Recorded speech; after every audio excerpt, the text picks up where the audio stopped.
사도행전 6장 8절로 15절의 말씀을 통해서 같은 부르심, 즉 저의 부르심이나 우리 가족들의 부르심이 한 맥락으로 하나님께서 우리에게 주셨음을 이 복음을 통하여서 우리가 확인할 수 있습니다. 하나님께서는 복음을 통하여서 하나님 나라를 증거하고 하나님 나라를 살아내는 것은 저 같은 목사나 혹은 초대교회 사도들에게만 주신 부르심, 사명이 아님을 오늘 사도행전 6장을 통해서 말씀해 주시고 있습니다. 5장까지는 흔히 말하는 사도들, 베드로, 요한, 예수님과 함께하였던 수많은 그 12 사도들을 통하여서 하나님의 복음을 증거하고 하나님의 기적들, 역사들이 증거되었음을 우리가 확인할 수 있었습니다. 그러나 오늘 6장에서부터는 베드로와 사도들에게만 집중되었던 복음 증거의 사역, 또한 초자연적인 능력이 나타나는 사역이 드디어 모든 성도님들, 일꾼인 스데반에게도 나타남을 우리에게 말씀하여 주시고 있습니다. 이 말씀은 이제 저뿐만 아니라 여기 함께 말씀을 듣는 우리 식구들, 예배자들에게도 하나님께서 동일한 부르심, 콜링을 주셨다라는 것을 말하고 있습니다. 그 부르심은 무엇입니까? 다른 것이 아니라 여러분들도 여러분 있는 자리에서 하나님 나라의 삶의 방식으로 살아가라, 그 부르심을 똑같이 주신 것입니다.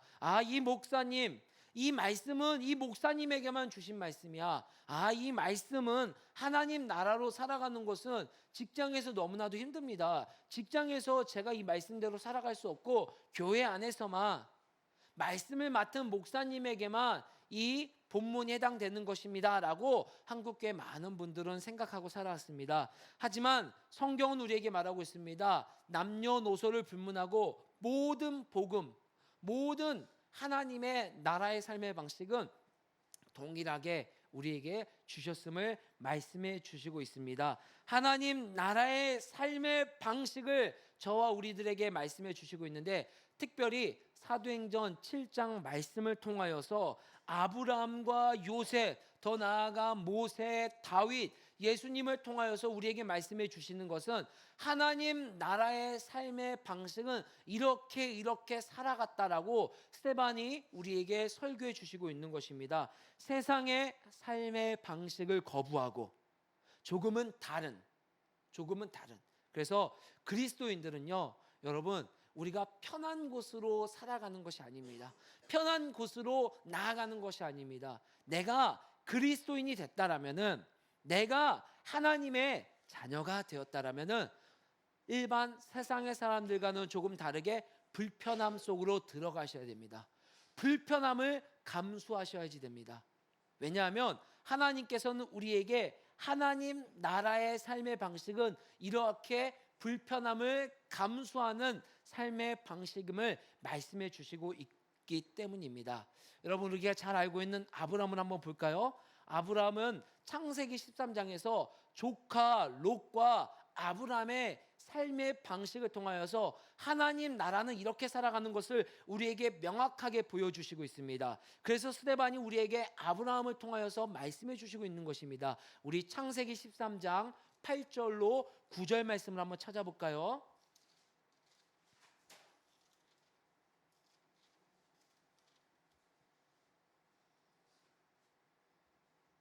창세기 13장 8절 9절 말씀 같이 한번 읽어보겠습니다. 시작.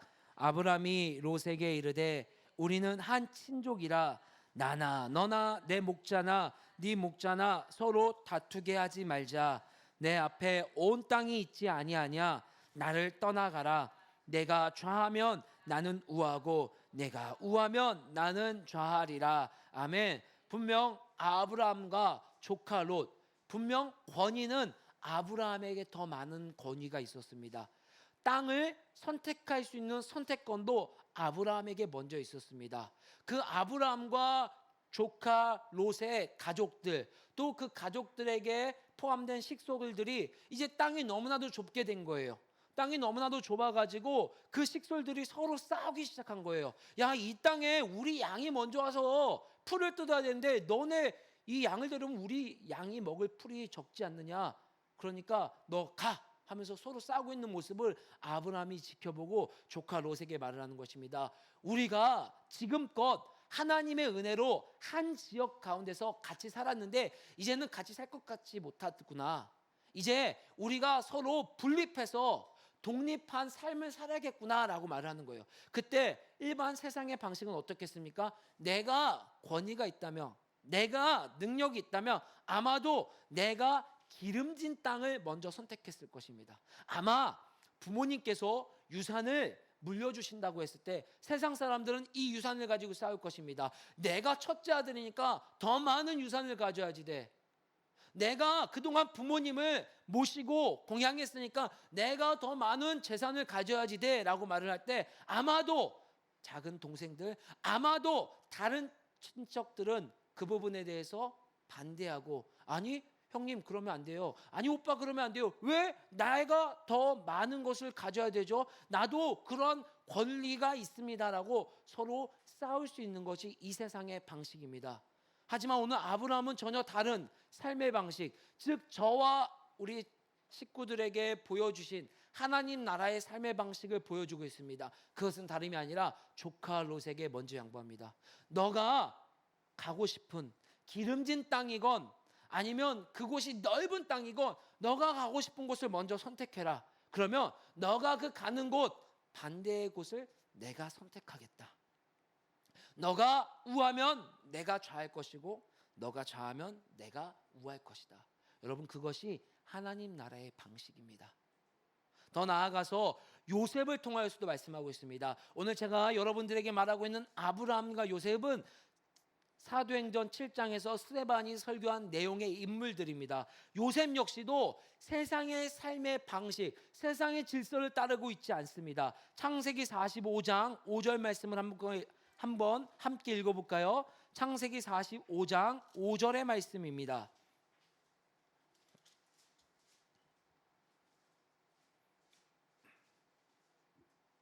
창세기 45장 5절 말씀 같이 읽겠습니다. 시작. 당신들이 나를 이곳에 팔았다고 해서 근심하지 마소서, 한탄하지 마소서. 하나님이 생명을 구원하시려고 나를 당신들보다 먼저 보내셨나이다. 아멘. 여러분, 이 상황을 잘 한번 생각해 보세요. 여러분이 요셉이 되었다고 한번 생각해 보시기 바랍니다. 억울하게 형님들이 나를 팔았습니다. 나를 판 것뿐만 아니라 내가 그곳에 가서 노예 생활하다가 또 억울하게 누명을 써서 옥살이를 하게 되었습니다.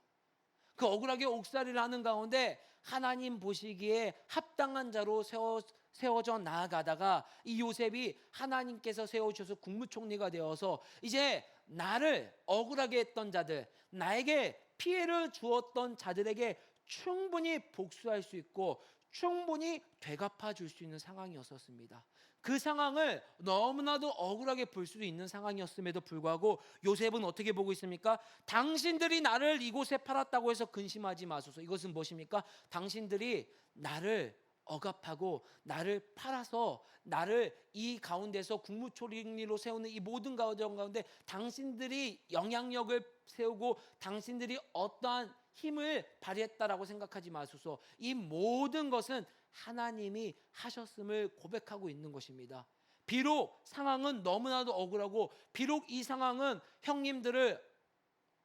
형님들에게 원망할 수 있는 상황이었지만 오늘 요셉은 아닙니다. 하나님이 생명을 구원하시려고 나를 당신들보다 먼저 보냈습니다 라고 말하고 있습니다. 더 나아가서 50장 19절로 20절에 이렇게 말을 하고 있습니다. 제가 읽어보겠습니다. 요셉이 그들에게 이르되 두려워하지 마소서. 내가 하나님을 대신하리이까? 당신들은 나를 해하려 하였으나 하나님은 그것을 선으로 바꾸사 오늘날과 같이 많은 백성의 생명을 구원하게 하시려 하셨나니. 아멘. 이제 아버지가 죽고 나서 형들이 걱정하는 거예요. 이제 아버지가 죽었으니까 이제 요셉이 우리를 충분히 하고 나를 감옥으로 보낼 수 있겠구나. 그런데 오늘 요셉은 이렇게 말합니다. 형님들 두려워하지 마세요. 내가 하나님을 대신하겠습니까?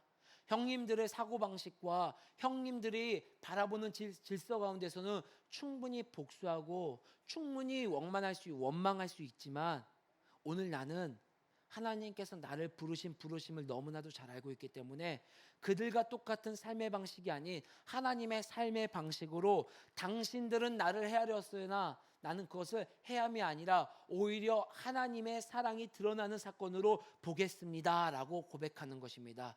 오늘 스데반은 아브라함과 요셉과 또 더 나아가서 모세와 다윗을 통하여서 하나님의 삶의 존재 방식은 어떠한 것인가를 우리에게 일일이 말씀해 주시고 있습니다.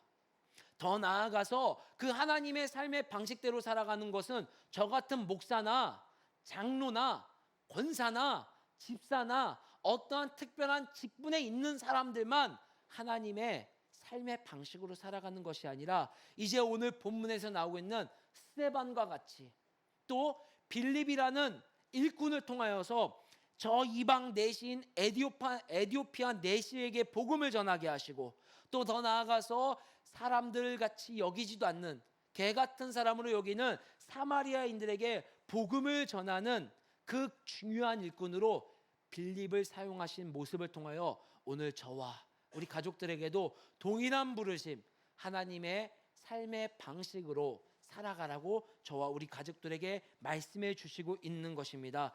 여러분은 일터에서 더 많은 삶의 자리에 계실 것입니다. 여러분 일터에서 여러분은 삶의 질서가 하나님의 질서 가운데서 내가 발견되고 있습니까? 아니면 세상의 원리대로 세상의 방법대로 내가 살아가고 있는 모습 가운데서 발견되고 있습니까?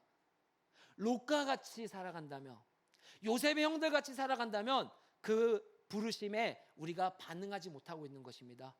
간절히 소망합니다. 여러분, 아브라함과 롯과 같은 상황에서 아브라함과 같이 반응할 수 있기를, 요셉과 그의 형들과 같은 상황에서 요셉과 같이 반응하기를, 오늘 빌립과 스데반처럼 사도들에게만 권능이 주어지고 사도들에게만 복음이 전해진다라고 하는 그 시대 가운데서 오늘 스데반과 빌립처럼 그 부르심에 반응할 수 있는 복된 우리 가족들 되기를 주의 이름으로 간절히 소망합니다.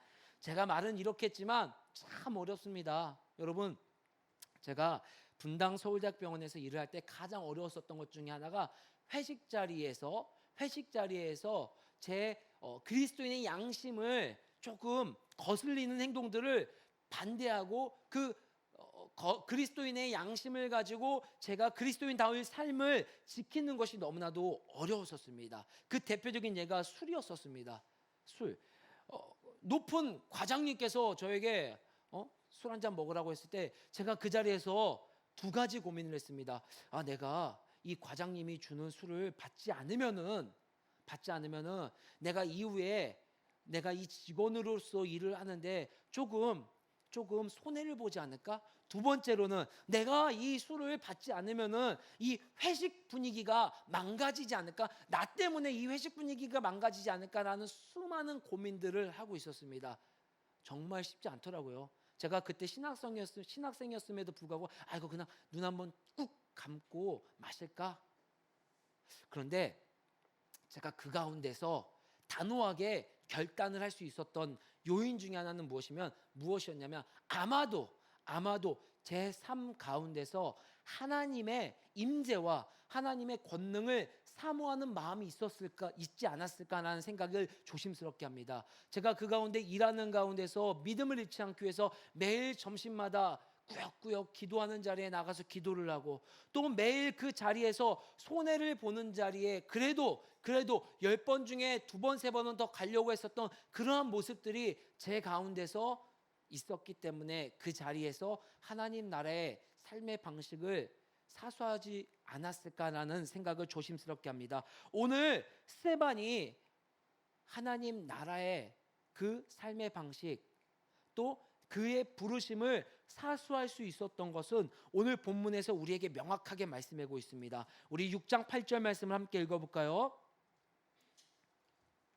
사도행전 6장 8절, 이제 돌아오는 주일날 암송 구절인데 6장 8절 말씀 같이 봉독하겠습니다. 6장 8절 말씀 시작. 스데반이 은혜와 권능이 충만하여 큰 기사와 표적을 민간에 행하니. 아멘. 또 10절 말씀, 스데반이 지혜와 성령으로 말함을 그들이 능히 당하지 못하여. 아멘. 스데반은 은혜와 권능이 충만했다고 말하고 있습니다.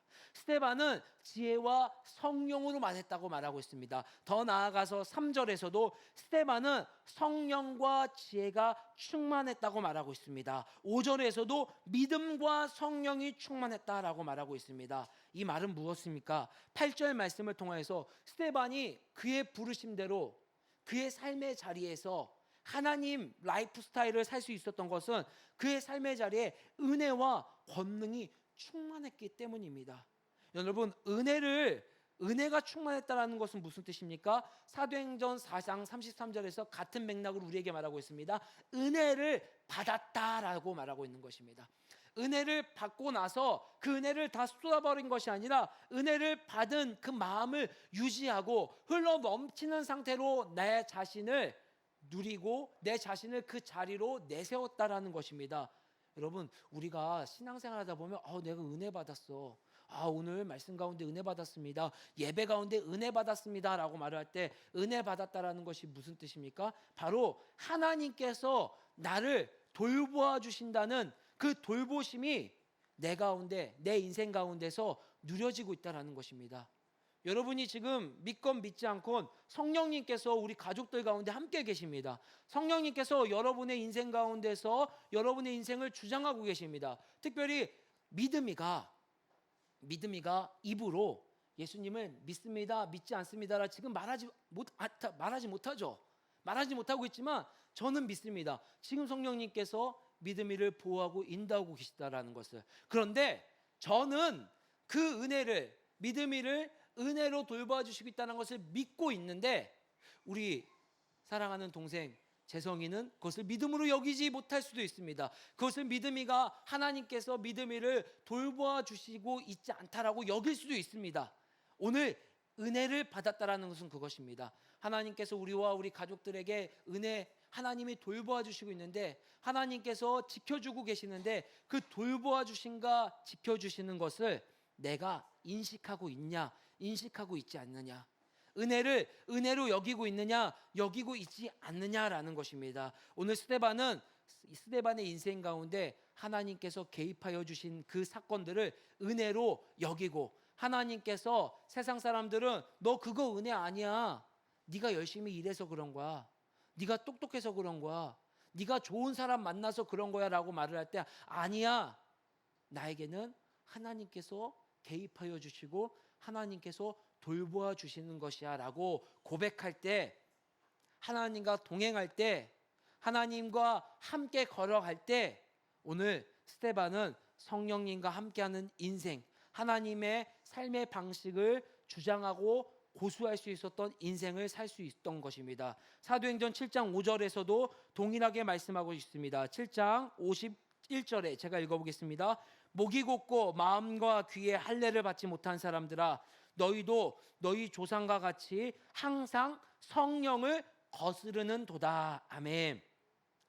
오늘 스데반과 반대적으로 나온 사람들에 대해서 뭐라고 말하고 있습니까? 항상 성령을 거스르고 있다.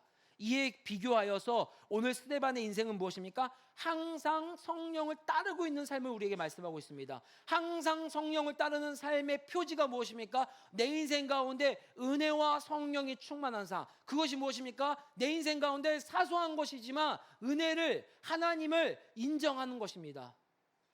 하나님을 인정하는 것입니다. 사소한 것이지만.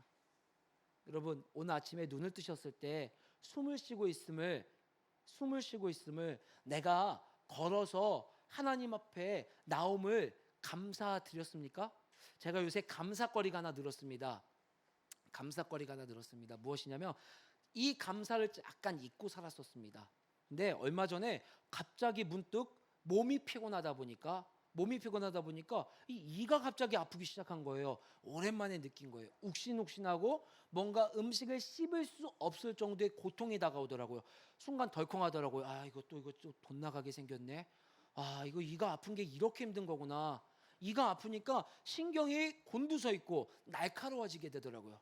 그런데 어제 아침에 눈을 뜨니까 그 고통이 싹 잠재워지더라고요. 그러면서 하나님, 제가 이 이가 아프지 않은 것에 대한, 이가 건강한 것에 대한 감사를 하지 않고 살았군요 라는 고백을 하면서 하나님, 이를 건강하게 해주신 것 감사합니다 라고 고백을 하게 되었습니다. 여러분, 사소한 것 하나하나 여러분의 일상을 은혜로 여기고, 여러분의 일상을 감사로 여기고, 여러분에게 주신 지혜, 예수 그리스도를 주 예수 그리스도로 볼 수 있는 지혜를 지혜로 여길 줄 아는 삶, 그 삶만이 여러분에게 불러주신 부르심에 반응할 수 있는 초석이 된다라는 것을 오늘 스데반을 통하여 말씀해 주시고 있는 것입니다. 다시 한번 말씀드리겠습니다. 우리 가운데 스데반처럼 하나님의 방식으로 살아가는 것, 바로 은혜를 은혜로 누리는 삶, 지혜를 지혜로 믿는 삶,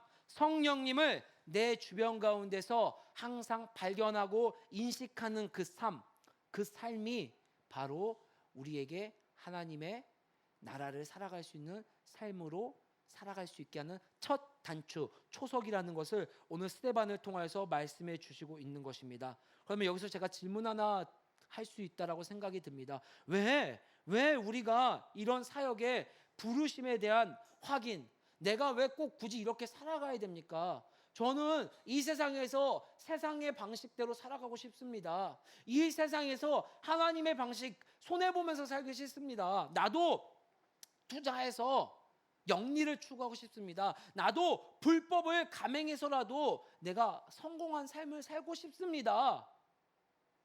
그런데 왜 성경은 우리에게 하나님이 불러주신 그 부르심 가운데 이러한 부르심의 확인, 은혜와 충만, 또 지혜와 충만, 또 성령이 충만한 삶을 살아야 되는지에 대해서 명확하게 말씀해 주시고 있습니다. 왜냐하면 바로 이 세상을 주장하고 있는 이 세상의 질서 때문입니다. 이 세상은 성령을 거스르는 질서대로 살아가고 있고, 사람들은 하나님께서 우리를 하나님을 사랑하는 사람으로 만들어 주셨지만 원죄로 말미암아 하나님을 반역한 그 죄성 때문에 성령을 거스르는 질서를 좋아하고 그 질서에 따라가게 되어 있습니다. 그 질서의 특징이 무엇입니까? 우리 사도행전 7장 51절 말씀 한번 같이 읽어볼까요? 사도행전 7장 51절 말씀, 이 세상의 질서, 이 세상의 원리입니다. 사도행전 7장 51절 말씀 시작.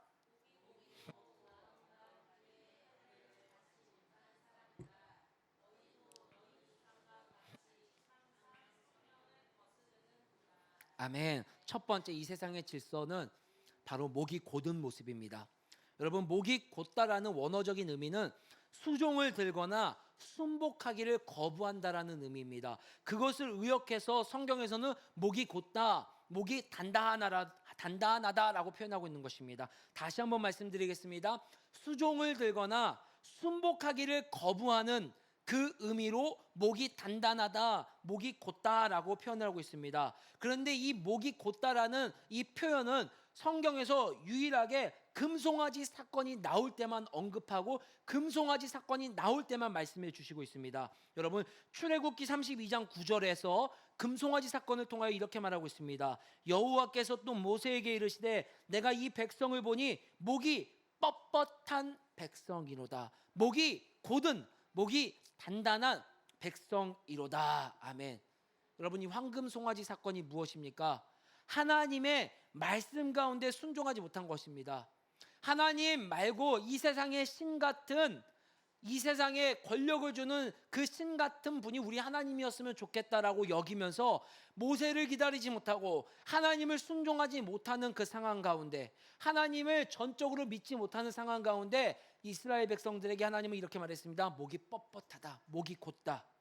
즉, 이 세상의 질서는 목이 곧은 하나님의 통치를 거부하는 질서에 놓여져 있기 때문입니다. 그 질서 가운데서 여러분을 불러주신 거예요. 안타깝지만 이 질서가 좀 더 많은 다수입니다. 더 많은 사람들이 이곳을 따라가고 있습니다. 그곳 가운데서 우리가 아브라함처럼, 요셉처럼, 모세처럼 하나님의 자녀로서 정체성을 잊지 않고 살아가는 것은 다름이 아니라 바로 우리 가운데 은혜가 충만하고 또 지혜를 지혜로 여길 줄 아는, 성령이 우리와 함께하고 있다는 것을 인식하는 삶이 되어야 되기 때문입니다. 여러분, 여러분이 있는 곳은요, 목이 곧은 그 상황입니다. 그래서 혹시 여러분을 대적하거나 혹시 여러분이 하나님다운 삶을 살 때 바보 같다라고 미련하다라고 여기는 것 당연한 것입니다. 그것 때문에 내가 이상한 거야? 내가 마음 아파할 필요가 전혀 없습니다. 두 번째로는요, 마음과 귀에 할례를 받지 못한 사람들이 있는 곳입니다. 다시 말해서 마음과 귀에 할례 받지 못한 자들이 있는 곳이 바로 이 세상의 질서의 원리입니다. 왜 갑자기 할례를 얘기했을까요? 다른 것이 아닙니다. 사도행전 7장에 스데반의 설교를 보면 잘 나와 있습니다. 우리 사도행전 7장 8절 말씀 한번 읽어볼까요? 같은 본문이니까 7장 8절 말씀 시작. 할례의 언약을 아브라함에게 주셨더니 그가 이삭을 낳아 여드레 만에 할례를 행하고 이삭이 야곱이 우리 12조상을 낳으니라. 아멘. 오늘 아브라함과 이삭과 야곱과 12조상 모두가 할례를 받았음을 암시하는 말씀이 8절에서 언급되고 있습니다. 아브라함은 여러분 할례를 받았습니다. 그런데 그 할례를 받는 과정이 참 중요합니다. 오늘 2절 말씀에 이렇게 말하고 있습니다. 스데반이 이르되 여러분 부형들이여 들으소서. 우리 조상 아브라함이 하란에 있기 전 메소보다미아에 있을 때에 영광의 하나님이 그에게 보여 아브라함은 갈대아 우르 즉 하란에 머무르기 전에 메소보다미아라는 지역에 있었던 것입니다. 메소보다미아라는 지역에서 어느 날 하나님께서 불러주시는 거예요. 전혀 그동안 경험해보지 못한 하나님께서 계시해 주신 거예요. 너가 있는 본토, 고향, 친척, 아비의 집, 재산 다 버리고 이제 하나님 나라의 라이프 스타일, 내 방식대로 살아갈래? 그러기 위해서는 그것을 다 버리고 나를 따라와. 어딘지는 내가 그때마다 가르쳐줄게 하면서 아브라함에게 하나님의 새로운 계시, 하나님의 말씀을 보여줍니다. 그러면서 8절에서 그 언약, 하나님께서 새로 보여주신 계시에 대한 인증, 계시에 대한 우리가 반응해야 될 반응으로 할례라는 제도를 우리에게 말씀해 주고 있는 것입니다. 즉 언약을 할례로 드러내는 사건을 통하여서 우리에게 말씀해 주시는 것은 그동안의 관습, 그동안의 세상의 질서, 그동안의 방법대로 살지 않고 내가 할례를 받는다라는 것은 이제 하나님의 방법대로 살아가겠습니다. 하나님의 뜻에 순응하겠습니다 라고 말을 하는 것입니다. 그 말씀을 해주시고 나서 51절에 이 세상의 질서는 마음과 귀에 할례를 받지 못한 사람들로 가득 찼다라고 말하고 있습니다. 무슨 뜻입니까? 너희 아브라함, 너희가 그렇게 믿고 따르고 있던 그 조상 아브라함 그 할례 받았던 모습을 왜 따르지 않느냐? 왜 하나님께서 너희에게 말씀해 주신 새 계시, 새 언약, 즉 예수 그리스도를 믿지 않고 있느냐라는 것을 말하고 있는 것입니다. 즉 세상은 마음과 귀에 할례를 받지 못한 자, 즉 새 언약으로 받아들이지 못하는 자, 예수 그리스도가 가져온 하나님 나라의 통치를 분리하고 내 삶의 자리에서는 내 몸에는 할례를 받은 것 같지만 내 이면적으로는 하나님이 가져오신 그 하나님 나라를 살지 못하고 그 하나님 나라를 즐거워하지도 않는 곳이라는 것입니다. 세 번째로는요, 그들은 세상의 질서는 자신의 유익을 위해서는요 물불 가리지 않습니다. 52절 말씀 함께 읽어볼까요? 52절 말씀 시작. 너희 조상들이 선지자들 중에 누구를 박해하지 아니하였느냐? 의인이 오시리라 예고한 자들을 그들이 죽였고 이제 너희는 그 의인을 잡아준 자요 살인한 자가 되나니. 아멘. 자신의 유익을 위해서, 자신의 질서를 사수하기 위해서 의인, 선지자, 더 나아가서 예수님까지도 죽이는 자들이 범람하는 것이 바로 이 세상인 것입니다. 이러한 세상의 질서들, 돈이면 다 되는 세상들, 또 이웃 사랑은 전혀 발견할 수 없는 이 세상 가운데서 하나님께서는 우리에게 하나님의 자녀로 불러주셨고 다시 한번 우리에게 그곳으로 파송하여 주십니다. 마치 스데반처럼, 마치 빌립처럼 그곳에 가서 세상의 질서를 깨부수라 말씀하고 있습니다. 사마리아인들, 상종하지 않는 사마리아인에게 서 하나님의 나라를 전하라고 말하고 있습니다. 또 에디오피아 넷이 하나님 백성이라고 여기지 않고 있던 자에게 빌립을 통하여 복음을 증거한 것처럼 하나님께서는 우리에게 그러한 부르심을 똑같이 주셨다라는 것입니다. 그 부르심 어떻게 발견될 수 있겠습니까? 다른 것이 아니라 여러분의 삶 매분 매초 가운데 하나님의 은혜를 잊지 않는 자들 되길 소망합니다. 성령님이 여러분이 가장 은밀한 곳, 아무도 보지 않는 그곳에, 아무도 모르는 그곳에 함께 계심을 늘 인식하고 살아갈 때 우리가 우리 있는 자리에서 그 무서운 질서 가운데서 하나님의 질서대로 살아갈 수 있는 것입니다. 스데반과 빌립은 그 삶에서 살아냈고 그 마무리를 멋있게 마무리하며 하나님의 영광을 위하여서 사라져갑니다. 하지만 이 부르심에 부름받았다라고, 같은 부르심에 부름받았다라고 누구나 스데반과 빌립처럼 살아가는 것은 아닙니다. 그렇기 때문에 제가 우리 가족들에게 말씀드리고 싶습니다. 매일매일의 삶의 자리에서 은혜로 누릴 수 있는 은혜가 있기를 소망합니다. 지혜로 볼 수 있는 눈이 있기를 소망합니다. 왜냐하면 바울이 디모데전서에서 이러한 제자들의 모습을 우리에게 말씀해 주고 있기 때문입니다. 디모데전서 1장 19절로 20절 말씀 함께 읽어볼까요? 디모데전서 1장 19절로 20절 말씀, 같은 부르심을 주시고 같은 사역을 했지만 스데반과 빌립처럼 끝까지 하나님의 자녀로 남는 자와 오늘 디모데전서 1장 19절로 20절의 말씀처럼 후메네오와 알렉산더와 같이 사탄에게 내어준 자 같이 되는 자들도 있음을 말씀해 주고 있습니다. 디모데전서 1장 19절로 20절 말씀 시작. 믿음과 착한 양심을 가지라. 어떤 이들은 이 양심을 버렸고 믿음에 관하여서는 파선하였느니라. 그 가운데 후메네오와 알렉산더가 있으니 내가 사탄에게 내준 것은 그들로 훈계를 받아 신성을 모독하지 못하게 하려 함이라. 아멘. 오늘은 은혜가 충만하고 이따 오후에는 은혜가 충만하지 않아도 되는 삶은 없습니다. 우리의 매분 매초가 성령의 도우심과 은혜와 또 진리가 충만할 때 우리가 스데반과 빌립처럼 그 마지막 마무리가 하나님 백성답게 마무리할 수 있을 것입니다. 여러분의 마무리는 어떻습니까? 여러분의 삶의 자리에서 여러분은 세상의 질서를 따르고 있습니까? 하나님의 질서를 따르고 있습니까?